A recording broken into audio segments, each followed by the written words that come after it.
सद्गुरु जी, मुझे लगता है कि इस ऑडिटोरियम में बैठे सभी लोग और इंटरनेट पर हमारी बातचीत को लाइव देख रहे हजारों दर्शक भी ये जानना चाहते हैं कि क्या अच्छे स्वास्थ्य के लिए कोई नुस्खा है? आध्यात्मिकता, योग या ध्यान? क्योंकि मैंने आपको कुछ लोगों की मदद के लिए असंभव चीज़ें करते देखा है जब वे बीमार थे। और सबसे बड़ी बात है कि जब आपकी सेहत बिगड़ी थी तो कोई भी डॉक्टर या मेडिकल डिक्शनरी उस बीमारी का पता तक नहीं लगा पाए थे। तो स्वस्थ रहने के लिए क्या कोई और तरीका भी है? अरुंधति ने आपकी जीवनी में बहुत ही सुंदर तरीके से लिखा है। वे कहती हैं कि आप एक दिव्यदर्शी हैं। आप खुद एक अनजान रोग से पीड़ित थे और फिर आपने खुद ही अपने आप को ठीक भी कर लिया। बात यह है कि हमने इस शरीर को भीतर से बनाया है, तो इस शरीर को बनाने वाला भीतर है। अगर आपको कोई मरम्मत करानी है तो आप निर्माता के पास जाना चाहेंगे या लोकल मैकेनिक के पास?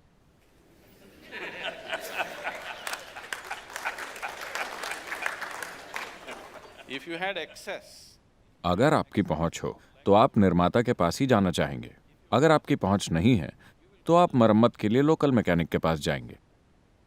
अगर मेडिकल साइंस नहीं होता तो मेरे ख्याल से आधे लोग मर चुके होते यहां इस ऑडियंस में। हाँ, क्योंकि सन 1947 में एक भारतीय की औसत आयु 28 साल थी। आज ये बढ़कर 64 साल हो गई है। इसका मुख्य कारण है मेडिकल साइंस जैसा ये आज है। तो मैं मेडिकल साइंस की अहमियत कम करने की कोशिश नहीं कर रहा हूं। यह महत्वपूर्ण है। पिछले 30-40 सालों में बहुत कुछ हासिल किया गया है।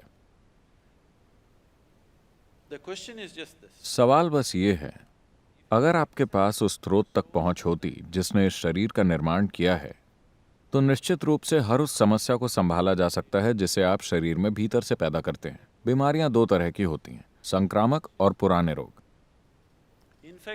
हमें संक्रामक रोग किसी बाहरी वायरस के हमले की वजह से होते हैं। आपको डॉक्टर के पास जाना ही होगा। बैठकर ध्यान करने की कोशिश मत कीजिए।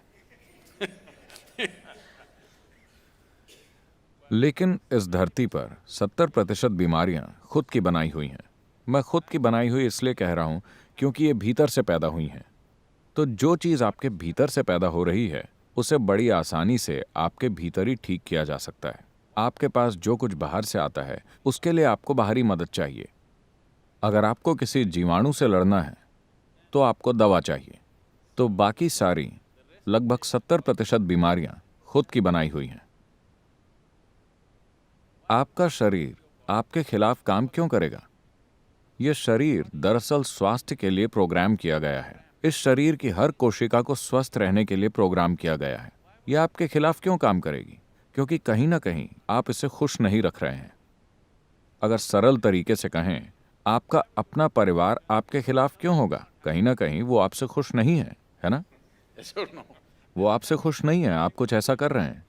तो इसी तरह से आपके शरीर की कुछ कोशिकाएं और कुछ अंग किसी कारण से आपसे खुश नहीं हैं। आपको थोड़ा और ध्यान देना चाहिए। इसका तरीका है, इस पर बाकायदा ध्यान देने का तरीका है, क्योंकि शरीर में हर चीज भीतर से ही बनी है। जब ऐसा है तो क्या इसे भीतर से ठीक नहीं किया जा सकता? तो ये कोई चमत्कार नहीं है। मैं लोगों को यह समझाना चाहता हूं कि यह कोई चमत्कार नहीं है। चमत्कार क्या होता है?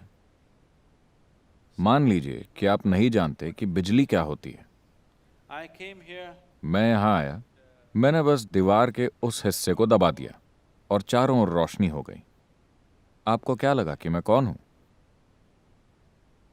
मान लीजिए कि आज से 1000 साल पहले अगर मेरे पास सेल फोन होता, मैं अपना फोन निकालकर अमेरिका में किसी इंसान से बात करता, तो आपको लगता कि मैं भगवान हूं, है ना? तो चमत्कार यानी कुछ ऐसा जो आपको समझ में नहीं आता, कुछ ऐसा जो आपकी लॉजिकल बुद्धि में फिट नहीं होता, वो आपको चमत्कार लगता है। जैसे जैसे आपका लॉजिक विकसित होता है, बहुत सी चीजें जो आज से 100 साल पहले चमत्कार लगती थी, वो आज रोजमर्रा के जीवन की आम चीजें हैं, है ना?